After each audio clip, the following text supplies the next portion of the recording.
La sexualité dans le couple est thérapeutique. C'est thérapeutique.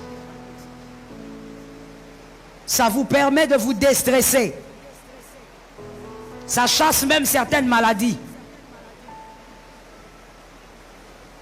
Ok? Je ne vous entends pas. Hein? C'est ok ou c'est pas ok? La sexualité dans le foyer unit le couple. Non seulement charnellement, mais aussi au niveau de leurs âmes. Les âmes s'unissent par la sexualité.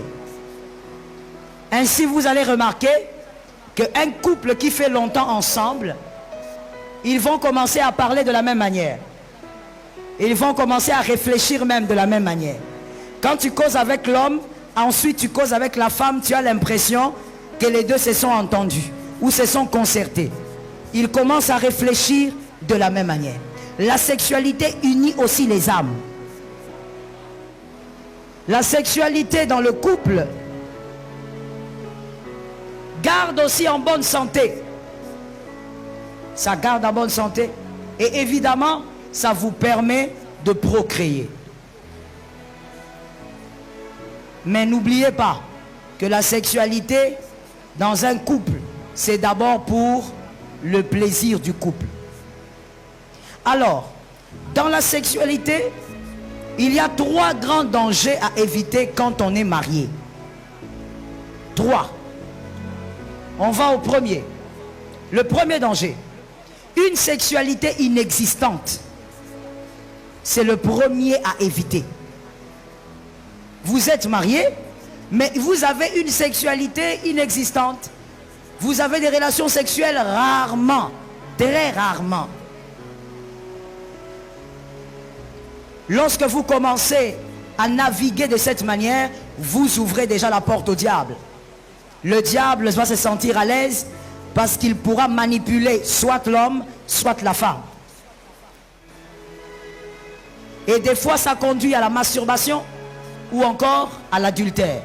Parce qu'il n'y a pas de sexualité. 1 Corinthiens 7,4. 1 Corinthiens 7,4 dit: l'homme n'a pas d'autorité sur son corps. Le corps appartient à la femme. La femme n'a pas d'autorité sur son corps. Le corps appartient à son mari. Donc, il faut savoir que dans le mariage, la femme a un dû. L'homme aussi a son dû. La sexualité dans le couple est un dû. C'est comme, comment le dire? C'est comme une chose qui appartient à l'homme ou à la femme. Il peut le réclamer si on ne lui donne pas ça, parce que c'est à lui. Le corps de la femme appartient à son mari. Donc il peut réclamer, dire, il faut me donner, c'est pour moi. La femme aussi peut réclamer, dire, il faut me donner, même si tu as mal au dos. C'est pour moi. Ça lui appartient. Et quand la sexualité est inexistante, vous êtes marié légalement, mais vous avez la sexualité une fois par mois. Des fois même 3 fois par mois. Ça veut dire que des fois même vous faites le système de l'école. Vous comptez par trimestre. Un trimestre. Deuxième trimestre. Vous me suivez? Alors pourquoi vous faites semblant? Hein? Moi je n'aime pas les gens qui font semblant. Premier trimestre, combien de fois? Et vous respectez, hein? Deuxième trimestre.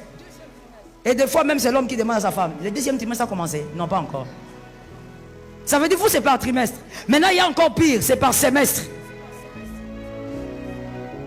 Vous attendez carrément le semestre. Donc c'est inexistant. Mon frère, s'il y a un cadre où les relations sexuelles doivent se passer dans toute aise, avec paix, joie, c'est dans le mariage. Avant de te marier, tu étais en train d'attaquer toutes les filles ici. Maintenant tu as ta femme, tu ne veux pas toucher. Tu as mal à la tête, tu as mal au dos, tu as pris la moto. Oh non, les secousses de la moto là, tu vois avec les trous de Kinshasa. Frère, comment tu faisais pour attraper toutes ces filles là? Quand la sexualité est inexistante dans le foyer, vous invitez les esprits incubes. Les esprits succubes vont venir. Ces choses que vous appelez généralement mari et femme de nuit. Ils vont venir. Et je connais plein de couples où dans leur foyer, il y a ces genres d'esprits. L'homme, toutes les nuits, s'est fait tripoter par une femme qu'il voit dans ses rêves. La femme aussi ne dit pas à son mari. Elle aussi dans son coin, il y a quelqu'un qui vient, qui la touche. Et elle se sent bien dans ses rêves là, donc elle ne dit pas. L'homme aussi dans son coin, il ne dit pas. Ou carrément les hommes qui aiment toujours se laver seuls, mais il est marié. Praise the Lord. Il est marié, mais il aime se mettre dans la douche seul. Qu'est-ce qu'il fait là-bas? Et quand il entre, il ferme la porte à double tour. Chérie, tu te laves? Oui.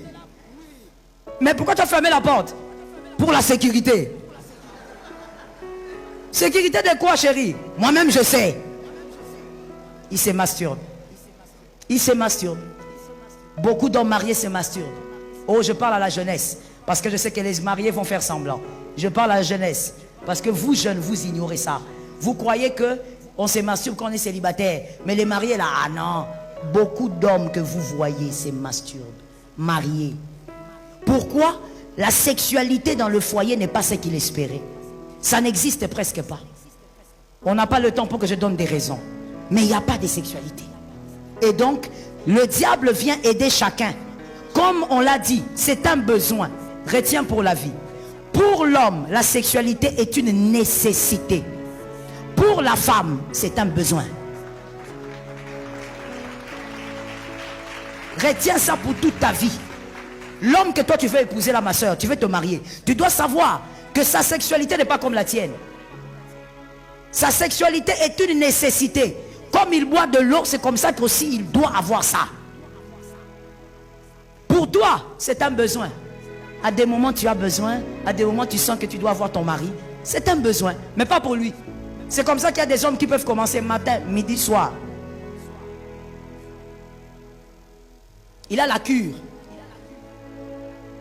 Je parle ou je laisse? On dirait que tu as envie d'entrer sous la terre là. Il y a des gens qui ont des cures. Matin, je peux conseiller les jeunes. Donnez-moi un amen alors. Je dis ceci. Restons seulement au Congo, hein? Parce qu'ailleurs, je ne sais pas comment ça fonctionne. Vous voyez au Congo ici, mon frère, c'est comme ça que j'ai dit que je ne pourrais pas répondre à cette question sur la chair dans peu de temps. Comment faire un bon choix? C'est comme ça que j'étais conseillé d'acheter le livre. Il y a beaucoup de paramètres qui entrent en jeu. Pour faire un bon choix, mademoiselle, monsieur, même le choix, est-ce qu'on m'entend? Savoir, cette tribu-là, ils sont comme ça en général. Il y a des exceptions, mais nous parlons des généralités. Il y a des gens qui sont très chauds. Chez eux, et les femmes et les hommes sont terribles. Chez eux, donc, c'est la cure de la quinine.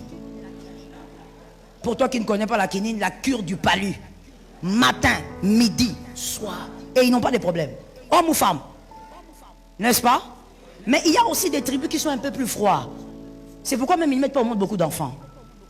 Je refuse de citer les tribus, donc toi-même il faut que je réponde. Je ne vais pas être fusillé dans les réseaux.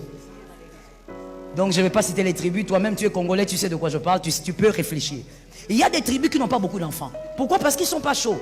L'homme peut prendre sa femme lundi et puis il la laisse, il abandonne. Jusqu'au lundi après 3 semaines. Et puis c'est pas un problème. Pour lui c'est pas un problème. Mais il y a des tribus. Quand toi tu es par exemple de cette tribu où là on est un peu froid, tu prends une fille qui est chaude. Papa, tu vas prendre les gingembre, tu vas mélanger avec les racines, tu vas mélanger avec des choses, des boules que je ne connais pas mais qui existent. Tu vas faire des choses que tu vas piler, tu vas malaxer, tu vas boire des soupes. Et vous savez, je le dis parce qu'aujourd'hui, en tant que pasteur, je sais que ce sont des réalités qui déstabilisent les foyers. Cette incompatibilité-là. Moi, j'ai déjà reçu un monsieur qui me dit, maman, ma femme est malade. Elle est malade. Ou elle a un démon, il faut prier pour elle. Mais quand j'ai parlé avec la femme, je n'ai pas vu de problème spirituel. Alors j'ai commencé à réfléchir. Parce que moi, quand j'analyse spirituellement, je ne vois rien. Je commence maintenant à analyser, à réfléchir. Qu'est-ce qu'il y a vraiment dans ce couple? Et c'est là que Dieu a amené mon intelligence. Il dit non, leur problème, c'est seulement une incompatibilité sexuelle. L'homme, il est froid. La femme, elle est très chaude. Dans leur tribu, ils sont comme ça. Elle ne peut pas faire 2 jours sans être avec son mari. Pourquoi? Elle-même me demande, maman, pourquoi? On est malade? Mais tu vois, jeune homme, jeune fille, tu vois ça? Je suis sûr que tu ne pensais pas à ça avant de choisir. Tu te dis seulement une femme, c'est une femme. Un homme, c'est un homme. Nous ne sommes pas pareils. Et par rapport à nos tribus seulement que nous avons ici au Congo, il y a cette différence. Je parle. Je peux lancer? Je réchoque. Papa, toi tu es froid. Tu vas prendre une fille Louba.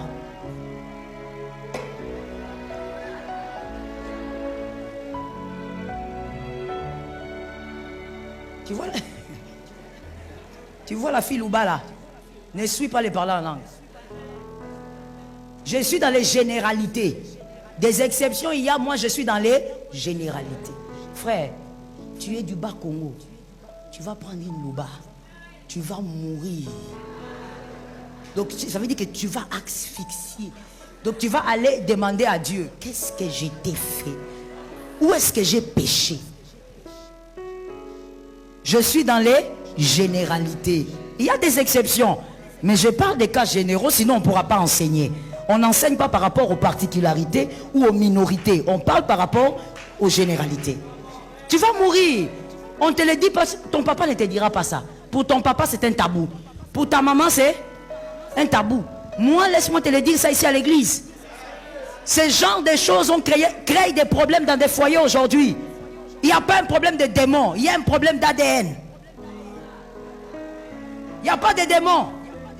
Dans leur ADN, ils sont comme ça. Les filles de l'Équateur. Hey. Jésus. Papa, tu vas changer de lit même 4 fois. Ça va se casser. Hein? C'est question d'ADN. Il n'y a pas de démons. ADN. Maintenant, toi, papa, tu sais que tu viens de... Papa, je ne dis pas qu'il faut seulement se marier entre... Non. Je dis seulement, pour les jeunes, tenez compte. Au moins que tu saches que celui que j'ai choisi, il y a beaucoup de probabilités que je me retrouve avec telle situation. Sois préparé. Sois préparé. Attention avec la sexualité qui n'est pas existante. Deuxième danger, par rapport à la sexualité, j'avais dit qu'il y en avait 3. Deuxième, c'est la sexualité qui est faite avec négligence dans le foyer. Vous faites ça de manière négligente. La femme, elle vient avec sa robe qu'elle porte au deuil. Le mari aussi vient avec des cheveux comme Tarzan. On ne sait pas. Vous faites les choses avec négligence. Et puis chez vous, c'est toujours vite fait. Toujours vite fait. Toujours vite fait. Qui vous a maudit? Chez vous, il n'y a pas de préliminaire. Non. Tout est négligence. Tu viens seulement comme ça, monsieur. Direct. Tu attaques. Tu attaques la bête. Donc, il n'y a pas de préliminaire. Les draps sont noirs. Tout est sale. Tout est avec négligence. Bien aimé, le diable va passer par là, il va déséquilibrer ton foyer. Les relations sexuelles sont des moments de passion. Si toi tu n'as plus de passion, je parle au couple dans les yeux. Si tu n'as plus de passion en faisant ces choses-là, commence déjà à prier pour ton couple. Parce que c'est l'instant. Toi maintenant tu auras la passion quand tu manges la boule. Quand est-ce que tu es passionné? Tu dois être, ça doit être des moments remplis de passion. Des moments de découverte malgré les années. Ça continue à être des moments de découverte. Mais non, vous dès que vous fermez la porte, 2 minutes après vous l'ouvrez. Vous êtes sorti. Fin cop. Même vous savez les enfants qui sont dans la maison là, surtout les grands enfants, ils savent non? N'est-ce pas? Si vous avez une fille de 17 ans, elle ne sait pas. Même, des fois même 12 ans. Elle sait, avec la technologie d'aujourd'hui, ils savent. Alors ils remarquent seulement. C'est tous les garçons qui ont le garçon qui a 17 ans à la maison, 19 ans. Lui-même déjà il a une copine. Alors il voit papa qui entre.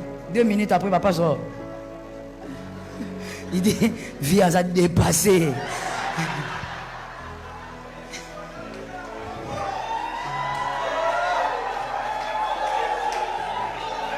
Et papa est sorti.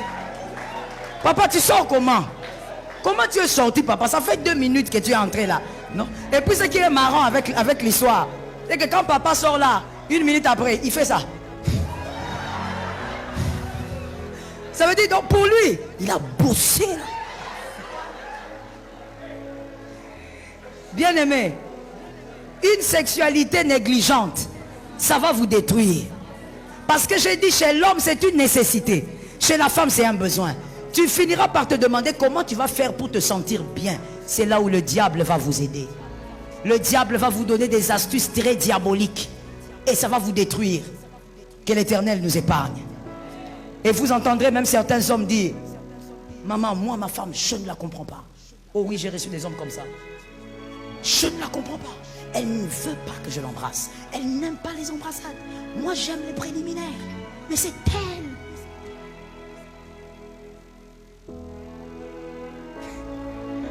Que je te réchoque. Vous écoutez une femme dire, maman, mon mari n'aime pas que je le caresse les dos. Je caresse, mais il crie, il n'aime pas. Maman, tu caresses ou tu griffes?